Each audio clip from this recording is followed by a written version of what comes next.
You're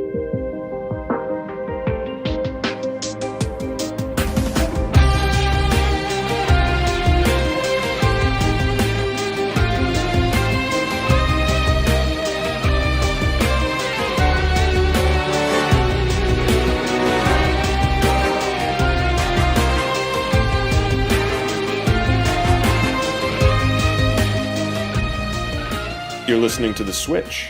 The Switch is a podcast about ideas and experiences that change our minds.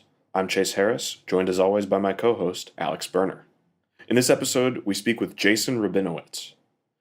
Jason is a musician and co-creator of the Pop-Ups, a group that creates music for children.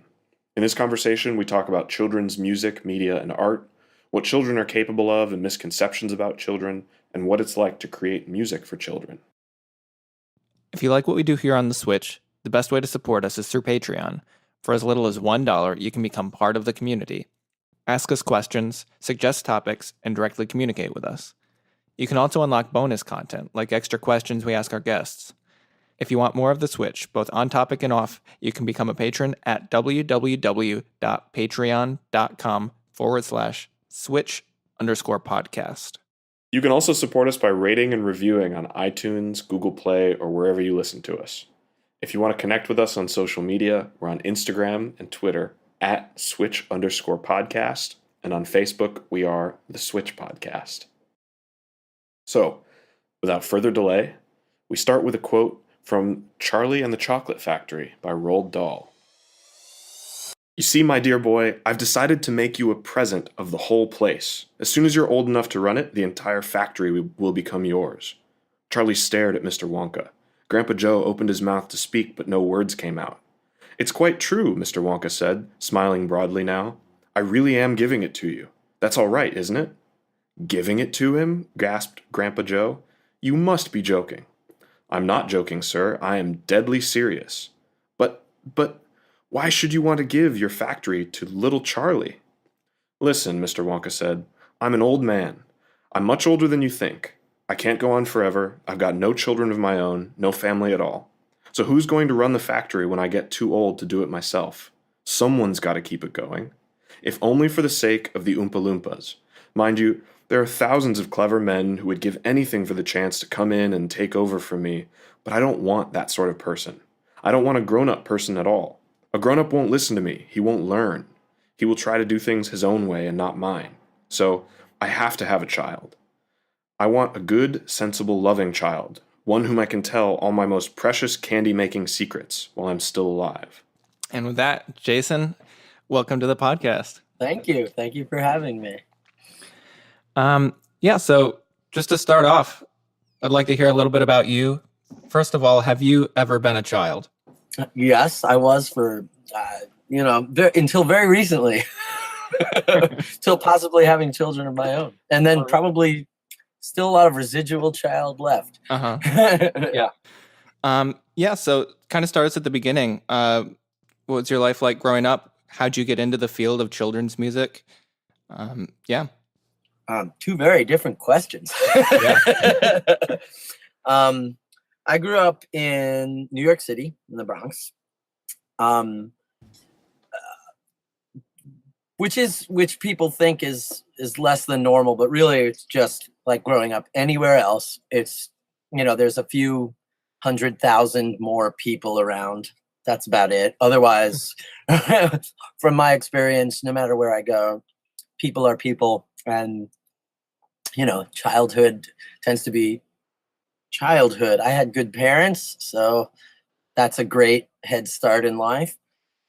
I got into children's music quite by accident.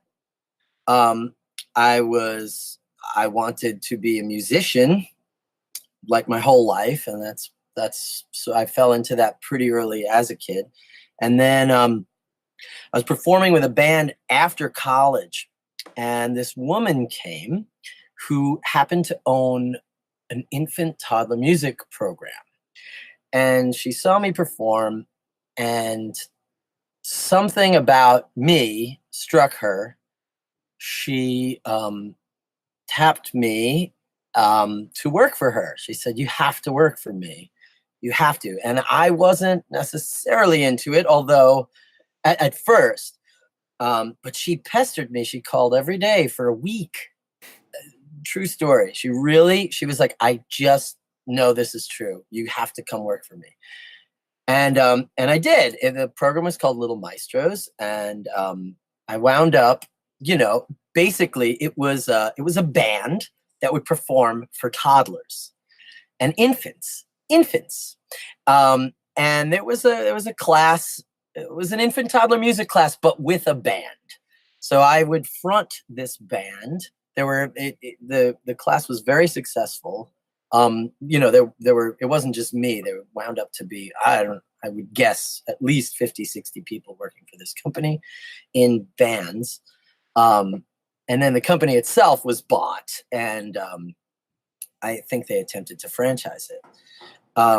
But I wound up writing for them, and I just can, after years of playing to rooms of people with their arms crossed, a beer in hand, maybe nodding gently, to play for a room full of 2-year-olds who just, their entire body, when they hear the music, they just go for it. It was so liberating.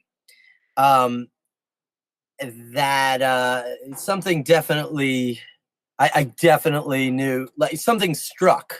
It took years to completely go that direction, but it was definitely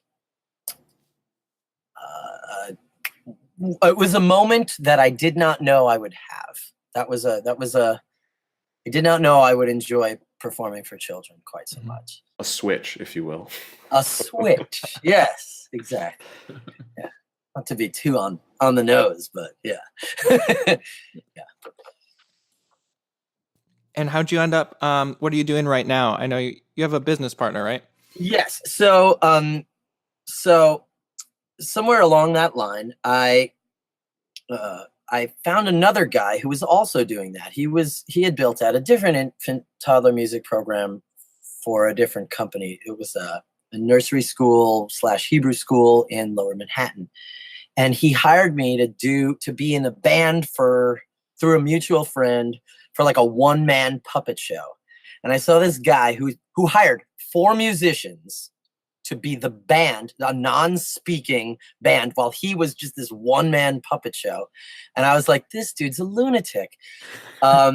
Let's hang out. And I don't know, again, I was just, something inside was like, it just, in my gut was like, we should hang out. So we did. We hung out, and we had, hung out for a whole spring break, like the April break. And we were just like, what would it be like if we could write kids music that no one else had a say in? What if we could write kids music like just however zany we wanted, however like edgy we wanted, kids music that we would want to hear? And we did. And we wrote like a song every day throughout the spring break. And they turned into our first album, which, when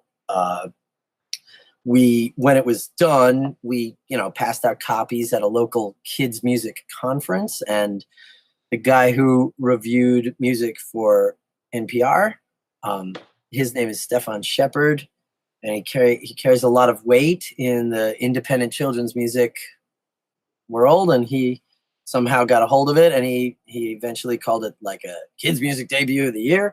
And that was our sort of start. And then now it's 10 years after that. And this is our business together. We're called The Pop-Ups, and we're a band. We've been nominated for 2 Grammy Awards, and now we develop television, and we're doing a audiobook for Audible now. We do theme songs. We have like a white label kind of kids media content creation business. Yeah, that's awesome. I love some of your music videos on YouTube. That is very, very interesting. Some children's music I listen to, and it's super dumbed down and not as interesting for adults. But we took a children's music class in college, and one of the subjects that he talked about was that kids are capable of a lot more than most adults think they are. They might even be capable of more than most adults in some ways, right? Yeah, I mean, even like you said, the ability to be immersed in the music and not have all these cognitive restraints just holding them back from really enjoying it. So that was one of the things I wanted to start off with. What do you think are some misconceptions about children that adults have? And what is the line between what they're capable of? Are there things that we rightfully don't show them or don't tell them? And we don't have to get into, child psychology. Right. Sure. Yeah, I certainly can't claim expertise on this because I think humanity as a whole will forever be figuring this out, because truly parenthood is like the last great field of the complete amateur. Nobody knows what they're doing, categorically, because when you have a child, there's nothing that can prepare you for that experience, no matter how many books you read or anything. So everyone is an amateur who's a parent, and by the time they know what they're doing a little bit, it's already a totally different ball game. So it's, I think if we, in some respects, if we could answer that question definitively, I mean, it could have a profound impact on childhood. And in fact, one of the things, our mayor in New York City here has done, that I think will actually, that is research tested, is they have conclusively found the earlier, children are socialized in schools, the better they do in society, the better they, the more they can empathize, the more social skills they have, which allows them to thrive in a society of people, which is all about social skills, right at the bottom of it.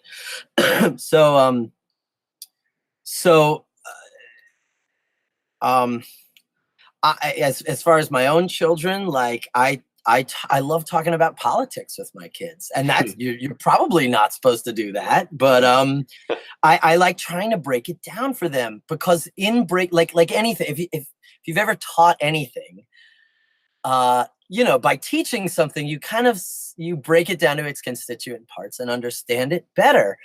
Things that you've like music. I taught music like 10 years out of college, for 10 years, just like going around giving piano lessons. I learned so much about music just teaching it to like 5 and 6 and 7-year-olds, just because I had to go very slowly, and you just absorb it at a different level.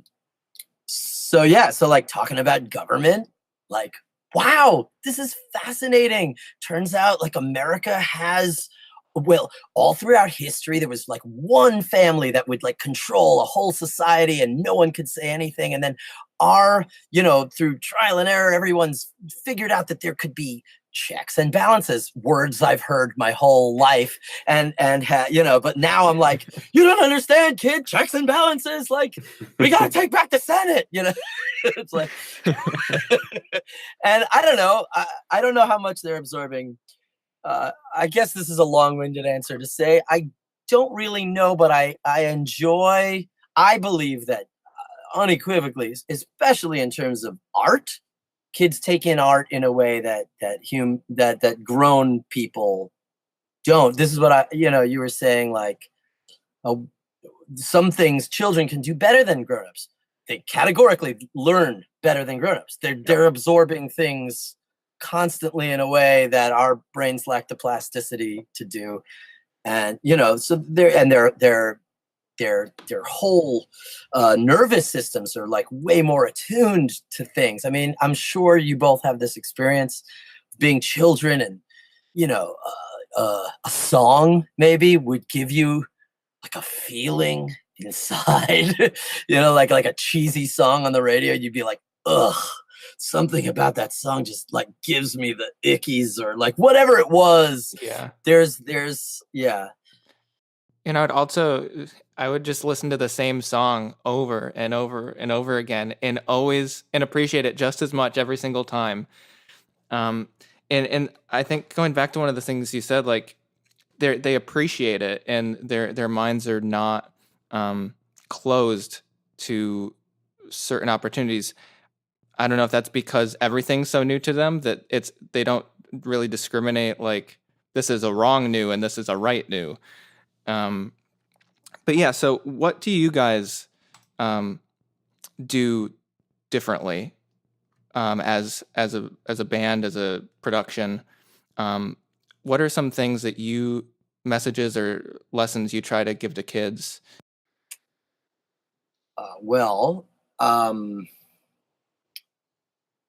That's a big question. I would say, like, at the root of it, we're just following our gut instincts, which I understand may not be a satisfying answer, but I found, I mean, I see you guys have a partnership. There's something in a partnership where you understand, you both kind of share an understanding that might be explicit or implicit. And we have an understanding about what children are capable of and what is inappropriate, obviously. And we're always trying to nourish children. I love the idea of, like, providing something. That was a founding principle I think we both shared. Like, we wanted, like, plenty of music you just listen to and that's it. I would love for our music to have some kind of utility, and we've actually stayed pretty true to that. Each album we make has some kind of theme, or like we did one, for example, that was each song corresponded to like a craft project or a creative endeavor that you could do. One was about collage, one was about costume parties or whatever. Another album was all themed around imaginative play, and each song had an imaginative play game you could do. We just did an album called Giants of Science, which is each song kind of correspond. That was a little less thematic in like its one-to-one kind of thing, but it it was celebrating scientists and scientific concepts in each different song. That was sort of where we started with it. But yeah, so I like the idea of, like, not only are you listening to this song, but it's about shapes. That's another thing that attracted me to kids' music. It's utility. It's concrete. You can sit down to write a song about shapes, and those limitations allow your creativity like a framework to grow on, rather than sitting down to write a song, which could be about anything. Yeah. There's this idea, I think I first heard about it from Philip Glass, the composer. What did he call it? Constrained creativity, where adding constraints can actually heighten creativity.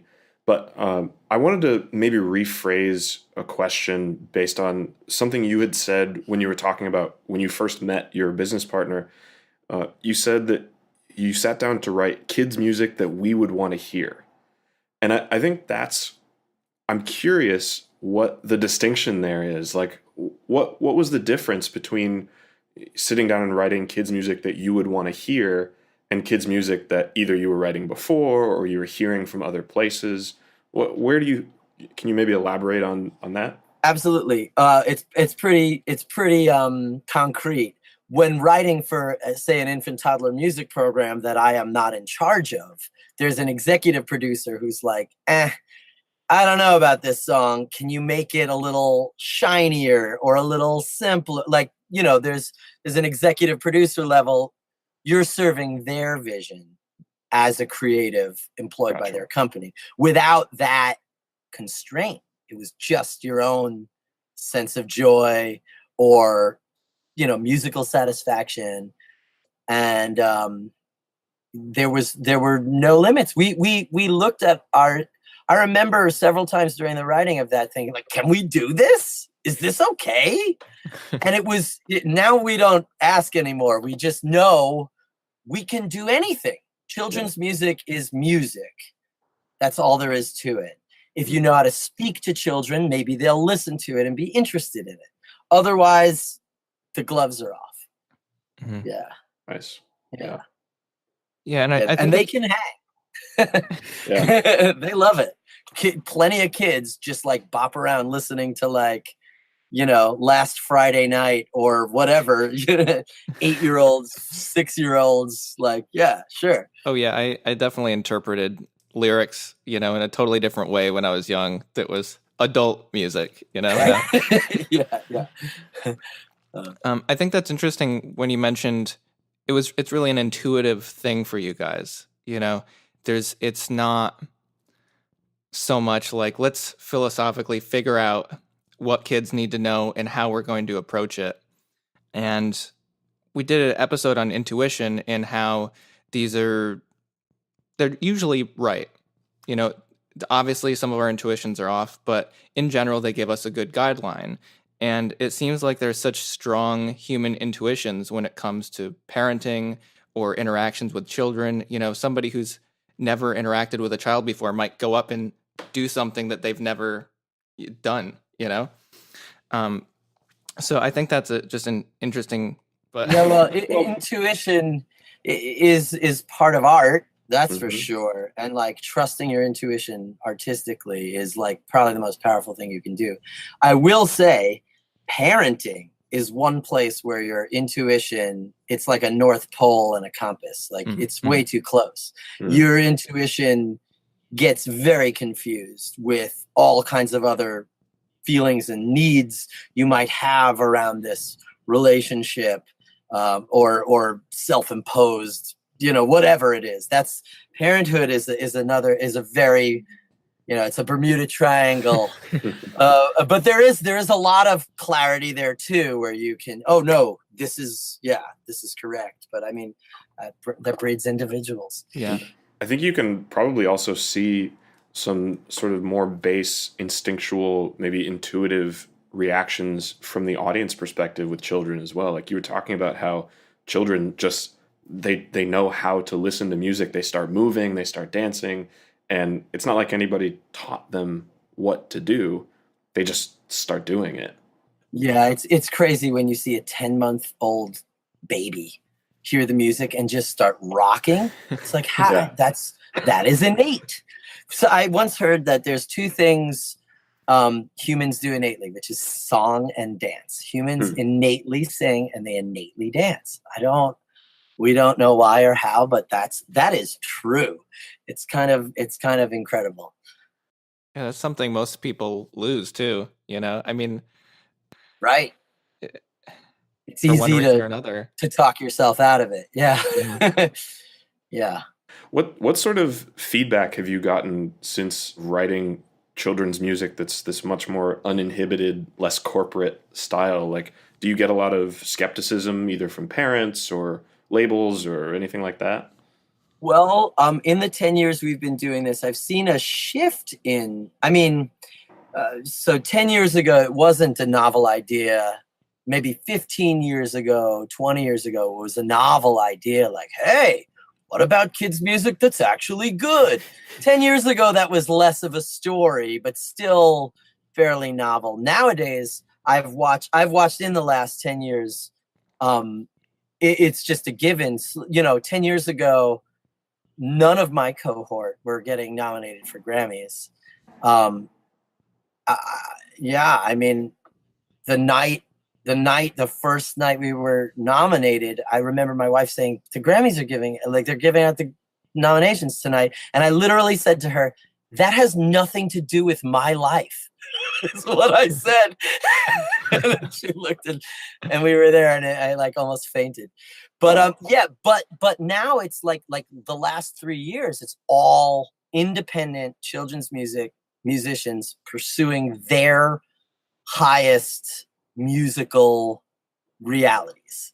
It's kind of incredible. Yeah. So I think at this point there is not a lot of pushback. Society's really down with it, because people my age are parents.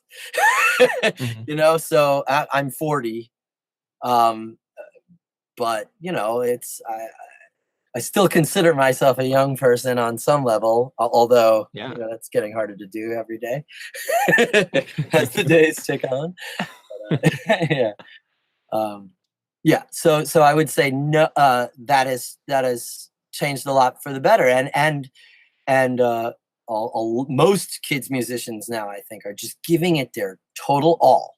There's nothing, not that they weren't before, but I think there's less editing, self-editing, or around it. Yeah, the content. So your business partner does puppets too.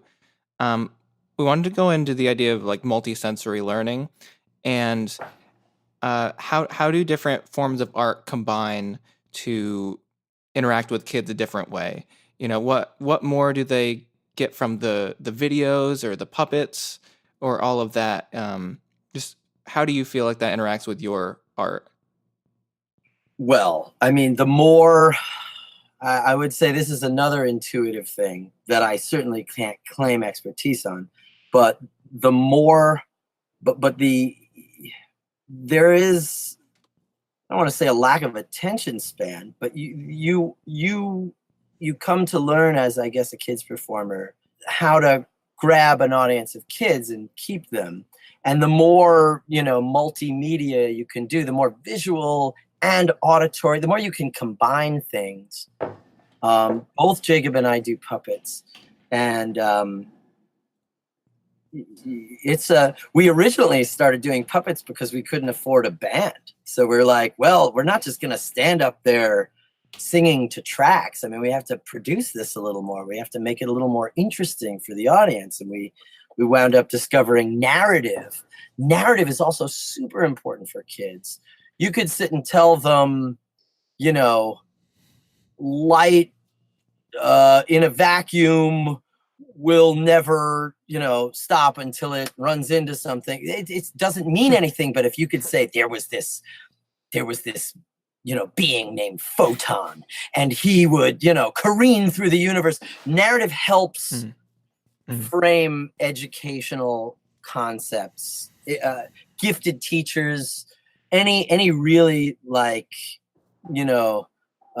educational program with a lot of utility, you can use narrative to great effect, and puppets play into that, and visuals play into that, and I think fun you can definitely. And your point about narrative, I think, is one that is forgotten a lot too, as just it's such a reinforces things. Like, you remember stories, but if you're just given a bunch of data and dates and information, unless you're already super interested in it, you're probably not going to remember it, and you're not going to understand why you should be, interested in it too. And even for adults, it seems like visual, oral, tactile, all different forms of presentation and understanding it. Certain things fill in the gaps and just paint a more complete picture. So even for adults, I think that's, for me, I've noticed that's a huge difference. Yeah. Well, people they've identified these different ways that people learn.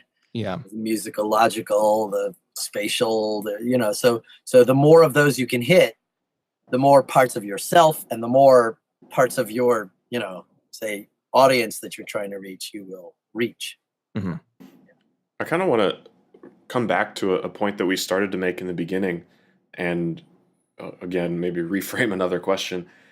It seems like the way that we're talking about art for children, it's implicit in what we're talking about that we have a high opinion of what children are capable of. And I know at the beginning we even said explicitly children are capable of a lot, but I think you can tell from just the way that we're treating the topic that we have this idea that children are capable of understanding a lot and are capable of learning. I guess maybe more as a parent, but as well as a musician for children, where do you think the misconceptions come from about children not being that capable? Do you see where somebody might get that impression? That's a good question. Having children of my own, I do, yes, because they aren't adults. They don't have sophisticated understanding about certain conceptual things, but emotionally, I think a lot of them. I mean, obviously everyone's an individual, emotionally and intuitively, I think children kind of have it up on adults in some ways. And in some ways, they're really immature. They don't know how to communicate around their emotions. That's the double-edged sword of like maturity. You learn how to control your feelings, which is both good and necessary to function in a world. But, say within my family, a lot of the work we're doing is both, as parents and as children, is learning how to communicate with each other around feelings that might feel overwhelming, without squashing the feelings or their validity, their importance. So I think they're boundless in energy. They aren't sophisticated in some ways, and in some ways they are. But around, say, media, I think that was I think honestly, if I really drill down, it's probably from the harsh realities of several generations ago, and like just the needs of children being less immediate than the needs of, say, the family to just survive, and then and the children to just be out of the way, safe, and maybe entertained or whatever. And now we have this luxury where we're as Americans in 2018, we're pretty high up on Maslow's hierarchy of needs, and we're looking at finessing childhood in a way to make a more positive, productive society, or at least some of us are. So I would guess that that's probably its genesis, is like something historical. And we're really only like, I mean, World War II is just like, it's my grandfather's generation, and the resources were scarce still, and children's needs weren't necessarily paramount. Yeah. So I maybe has something to do with it. Yeah. And I wonder if it's kind of maintained by, trying to sell stuff to kids, just give them this simple toy and they'll be happy. Just nicely package this music and sell it to kids and we'll make a bunch of money, or tell the parents they'll be satisfied. Just keep them busy.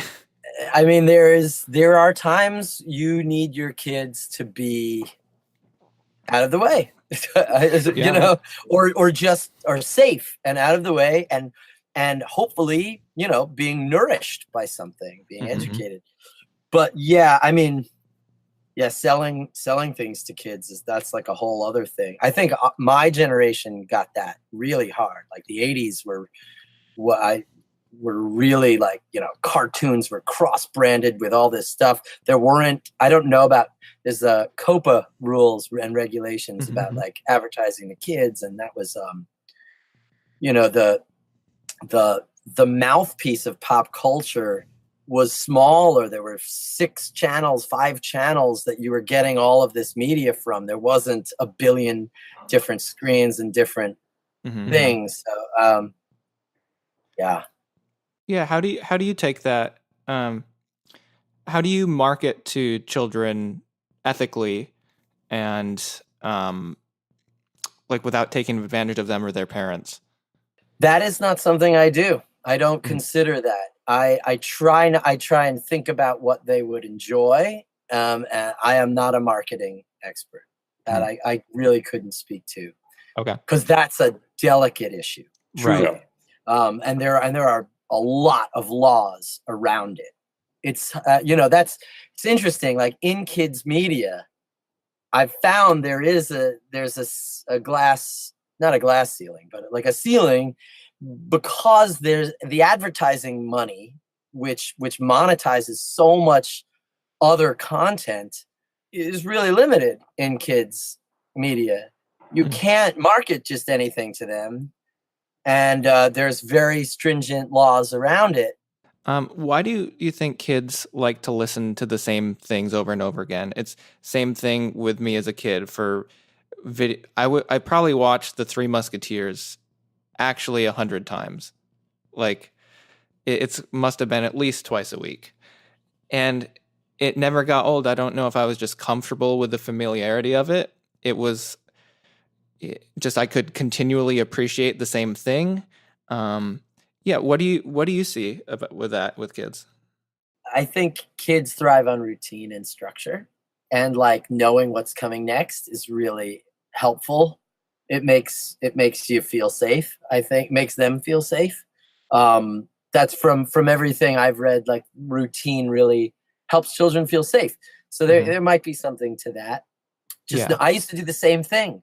I had like I would record The Simpsons on VHS and watch the same like 6 episodes. Just add. My knowledge of the first 10 seasons of The Simpsons is ridiculous. Like, start anywhere in any episode and I will continue the dialogue. Yeah. So, and movies as well. So, yeah, there's probably something to that. The safety and just understanding what's happening next. Having kids of your own in this era, do you see any change in that now that there's just such a huge amount of media that's more available? Like for example, when I was at Christmas, if I got a DVD, I'm like, perfect. This is like 100 hours of entertainment right here on this one video. But do they go from one thing to the next with, having tablets or TV? Yeah, my kids don't have tablets. We do some TV. They there's an obsessive quality to a lot of children, I find. Okay. They geek out. They get involved in a world and they want to be in that world as much as possible. And they want to talk about it at dinner time but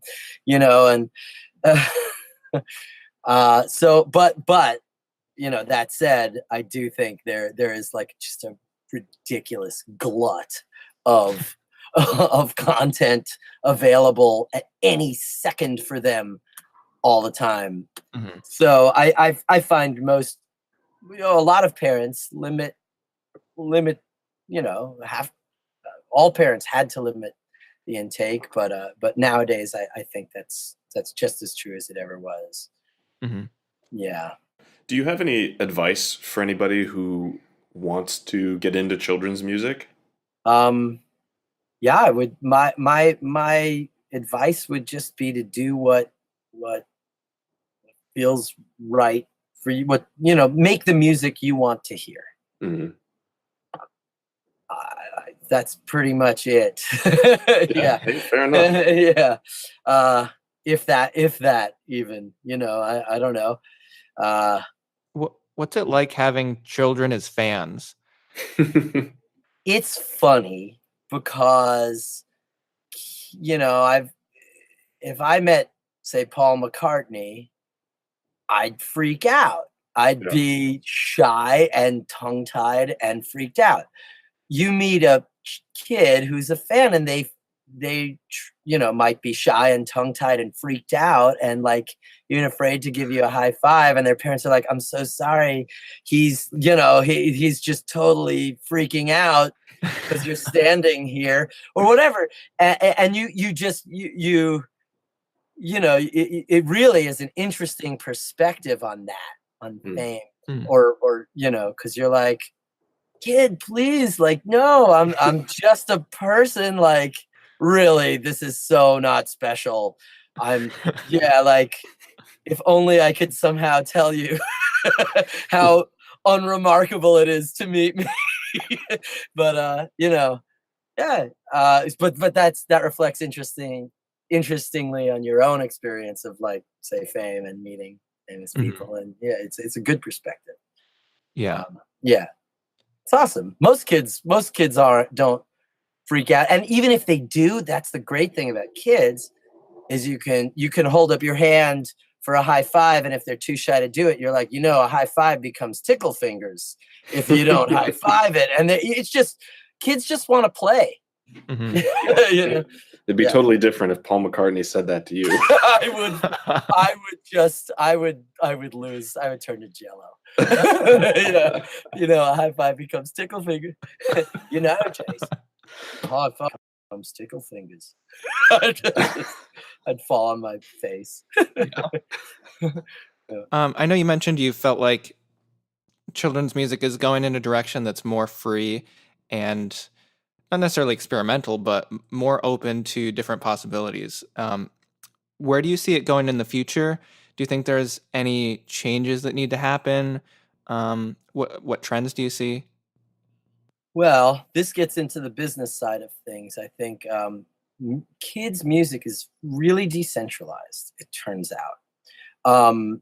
Because, I mean, if I had to diagnose it, I would say it might have something to do with the ad situation and the revenue therein. You know, when you okay, I'll back up a second. There's a lot of neighborhoods all around America and the world that have like their guitar guy who does, you know, sing-alongs in the coffee shop, and young parents bring their kids there and they love them and they buy the CDs. And but there's no, you know, there's a radio station and on Sirius XM that I would say is probably one of the big centralization, you know, focal points of kids music, independent kids music in America. It's called Kids Place Live. It's channel 78, and that's a national audience. Otherwise, there's very local market shares, and they're not, you know, television is another centralization point. But that also is fragmented into a gazillion different pieces. And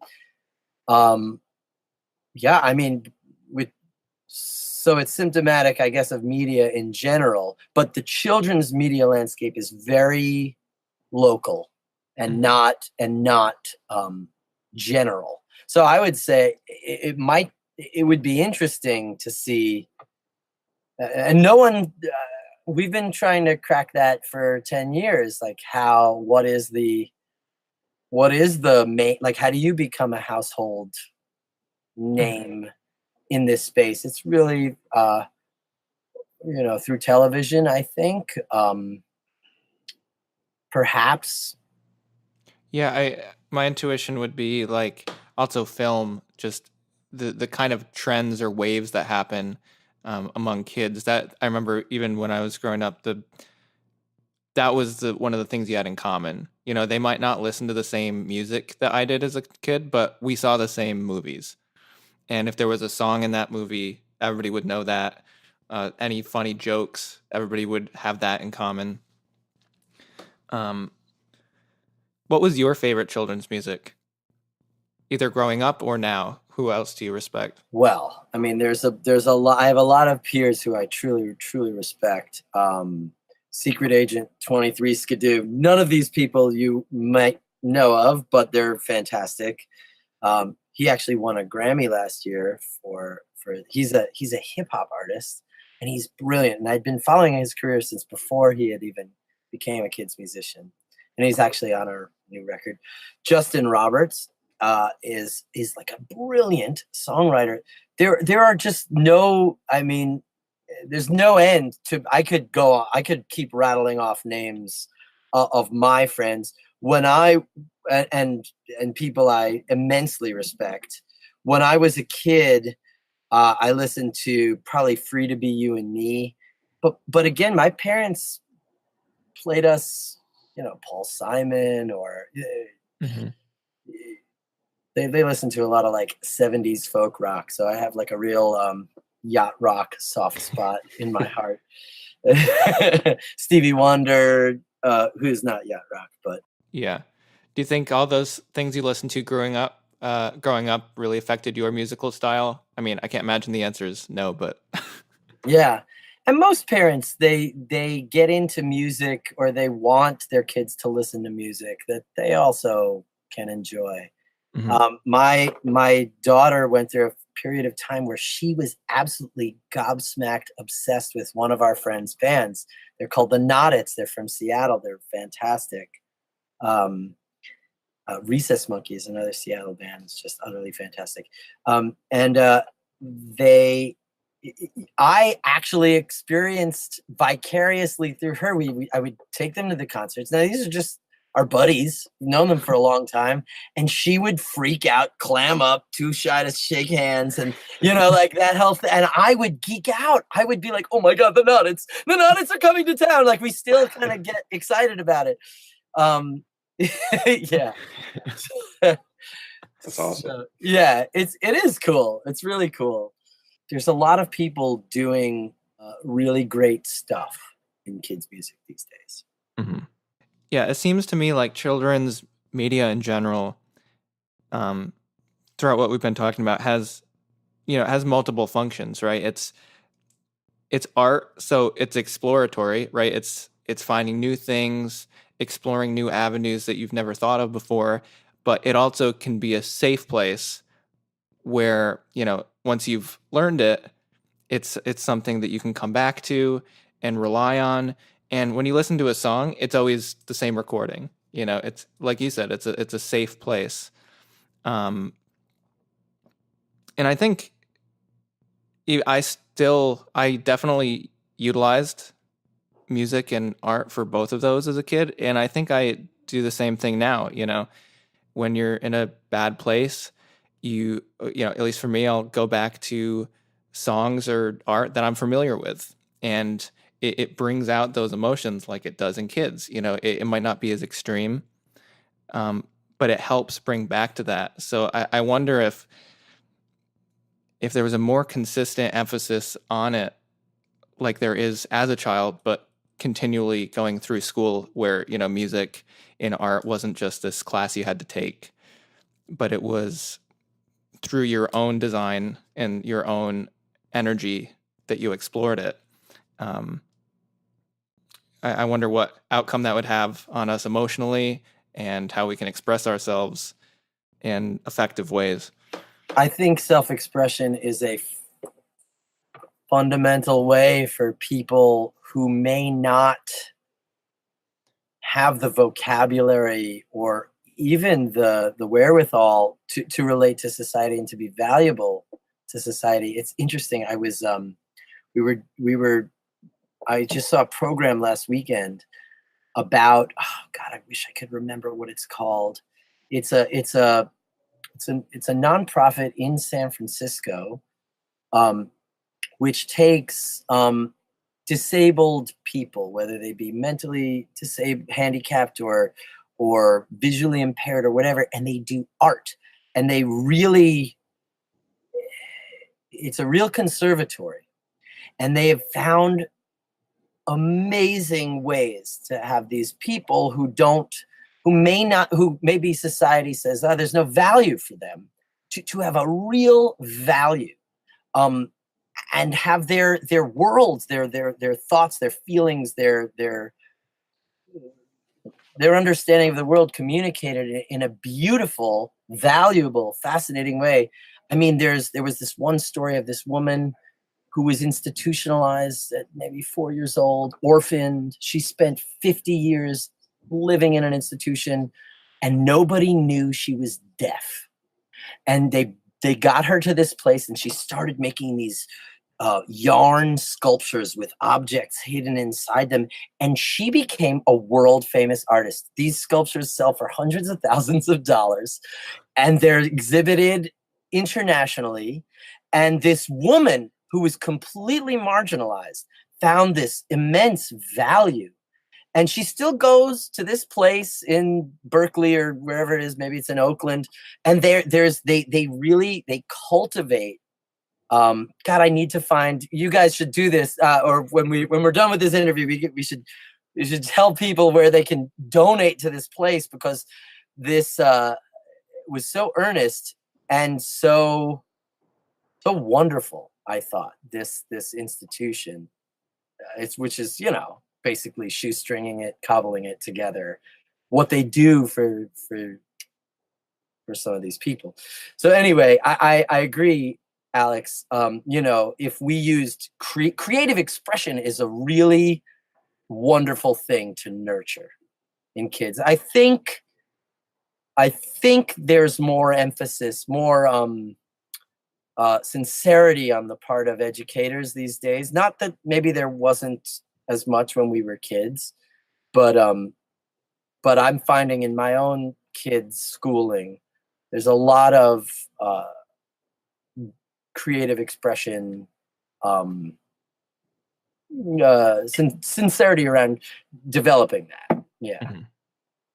Yeah, and we'll make sure when we figure out what that is, we'll put a link in the show notes so that everybody can go check it out. Oh, that's awesome. Yeah, I was really moved by this. Yeah, Chase or Jason, did you have anything else you wanted to add, or any topics you feel like we didn't cover? Around kids media, kids music. I think I'm good. Yeah, cool. Yeah, Chase, do you want to lead us into the next section? It's your Sure. Wheelhouse. So, you have been fairly warned, Jason, although maybe not in time. The next segment is a segment we like to call the off topic, and it is anything that you want to talk about. We'll spend 5 or 10 minutes on it, whether it's a philosophical idea, maybe a movie you liked, or a book, or a charity, or something someone said to you walking on the street of New York. So, Jason, what do you have for us? Well, I mean, at the risk of being a downer, I would talk about, if I have, a moment to speak my mind, I have to talk about how appalled I am at these migrant detention centers for children, which is not completely off topic, but I think, I mean, maybe this is just a long, you said rant, and I was like, oh yeah, I could rant about that. I think it's doing irreparable harm to our country, to our standing in the world, to none the least to these families, to these individuals that are. There was I read a story or heard it on Vice News about the federal government is supposed to provide education to these children, and yet the federal government says the local government is supposed to provide the funds, and the local government is refusing, and there's children in Texas that have been stolen by our government that are not getting educated. And I think the harm you can do, children need to feel safe. Mm-hmm. They need to, and that bond with family is one of the most powerful ways to destroy a life is to mess with that bond at such a formative stage. I don't know what to do about it or what to say about it. I do have we were part of an album called Hold Tight, Shine Bright, where a bunch of my colleagues each contributed a song, and it all goes to this legal defense fund of these people trying to get their children back. So we can link to that. Yeah, absolutely. I mean, I'm personally not that well informed about this issue, unfortunately. Oh man, so, I'm glad I brought it up. Yeah. I mean, it's definitely going to be something that I go and check out, because it sounds just abhorrent. But you haven't heard about the Trump policy to separate children from people? Yeah, of course. I mean, I don't live under a rock, of course, but I haven't spent time with the issue at all. It's hard to spend time with. It's so frustrating and nauseating. But yeah. It is. Yeah, it's hard for me to stay abreast of, because your ears burn and you feel pretty helpless. Mm-hmm. But there are things people can do, I suppose. Yeah, I mean that's the most vulnerable period of people's lives. So any departure from a normal, normalcy, I'm sure is even a slight one. Well, I mean, people come here because if we want to get into the bigger idea, America is a place where every single one of us comes from somewhere else. Mm-hmm. That's the point, right? So to now all of a sudden say, actually, we're changing all of that. I don't know how much the switch is an overtly political or partisan situation, but I feel like this transcends a partisan idea, and which is why I feel like 90%, I think the polling shows, of the country is just not down with this idea of separating kids from their families, and which is why they ultimately had to reverse it, but they're still trying to dig their way out of it. Yeah. And might as well, if we're going off topic, let's bring a little more awareness to that. Definitely. Yeah, I think I've always sort of said on the issue of immigration in general that, like, I firmly believe that part of the mission of our country really is to bring together people from different places, and we have, on the one hand, we have a duty to accept migrants in some form or another. But I mean, I also do think that, we can't open the floodgates. I'm not a proponent of open borders. I think that there's a middle ground to be had, but separating families from children, or separating children from their families, doesn't seem like it fits anywhere inside of that at any place. We're pretty far from open borders, even like we're nowhere near open borders. I don't think anyone is proposing that. But people are bringing their children here to contribute, to have a better life. I mean, Doc, I feel like it's a real sickness this country is in at the moment around this concept. Yeah, I mean, I think the one of the big things that's led us to be so successful of a country is bringing together such a variety of skill sets and cultures, and just the blending of them, and kind of the selection of the best ideas, and everything. It's like the marketplace of ideas.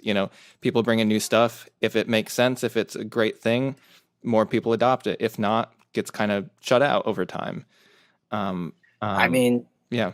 I mean, and even more so, like things that are quintessentially American, that actually define American culture, say like jazz, for example. This is a place where 4 or 5 different cultures combined to make something completely unique and unprecedented, and completely American. So like it is literally the combining of all these cultures that can make that make America what it is, that make American culture in the first place. So And I think whenever there's been a big influx of immigration, there's been a reaction, right? Whether it was Irish or Italians or any group of people has had, I think there's been this period where, they felt like they're not sending their best, right? That people there's that already, attitude. Yeah, go ahead, Chase.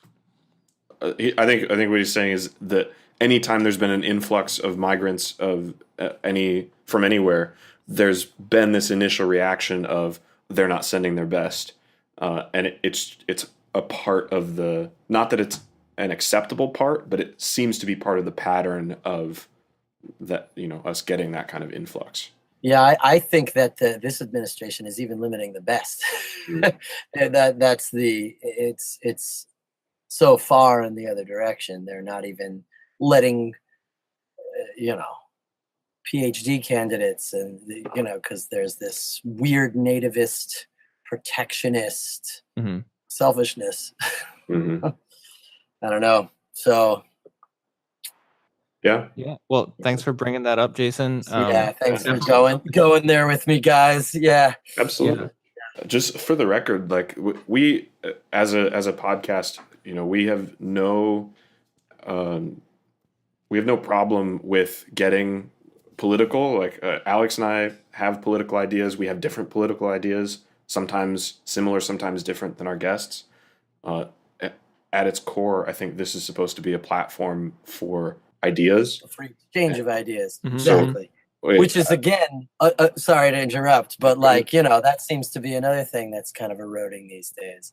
Free exchange of ideas around just figuring out what's right. Yeah. So thank you for bringing up something political fearlessly. Cool. Yeah. I would also say, though, there's a kind of a I don't know what to say, like a subgroup of people that are doing the opposite, have become more involved in exchange of ideas and learning and philosophy and, making a difference. And I think there is a pretty strong reaction to the, I don't know what you'd call it. Hyperpartisanship. Yeah, that and apathy and kind of like more of a growth mindset, right? Where we can talk about this stuff and get better. We're not just stuck. These aren't we don't necessarily have all the right ideas. We can learn from people by talking to people. And, as humans, we have the ability to gain knowledge and gather knowledge and judge knowledge and progress. And I think there's a pretty thriving community of people who are doing just that. And, I think are in the younger ages, below 50. So there's hope. That is the best thing I've heard all day, truly, because that's what the world needs is smart people talking together and working together, regardless of what they discover is the process of discovery and having an open mind. Mm-hmm. Mm-hmm. Excellent. Awesome. Well, Jason, I want to thank you again for being on the podcast. It's a pleasure, guys. I'm glad to have gone into this topic because it's something I don't think most people give much mind to.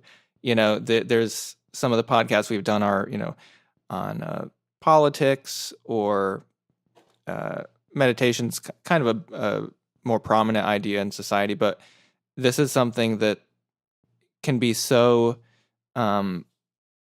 fundamental to who a person is growing up. I know my music and media consumption really formed. That's why I am where I am now.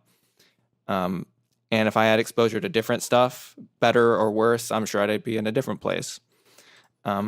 So I guess my takeaway would be just think about it. Yeah, no. To bring it back around, I would say that is the sort of latent power of being a kid's musician, I guess, is if you reach somebody, you reach them in a way you can't duplicate later in life, or maybe you can, but it's on a different level. So cool. So Jason, if people like what you have to say or want to hear your music or want to follow up with you, where can they find you and the pop-ups and all of that? Well, thepopups.com. Not nice. www, just thepopups, oneword.com. That's sort of our aggregate place, or find us at the pop-ups at any socials, Instagram, Facebook, Twitter.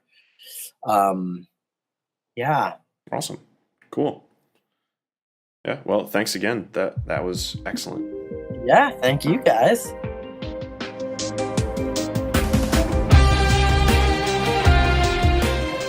The Switch is produced by Mojo Filter Media, a company specializing in audio production for video games and interactive media. You can check out our website at www.mojofilter.media.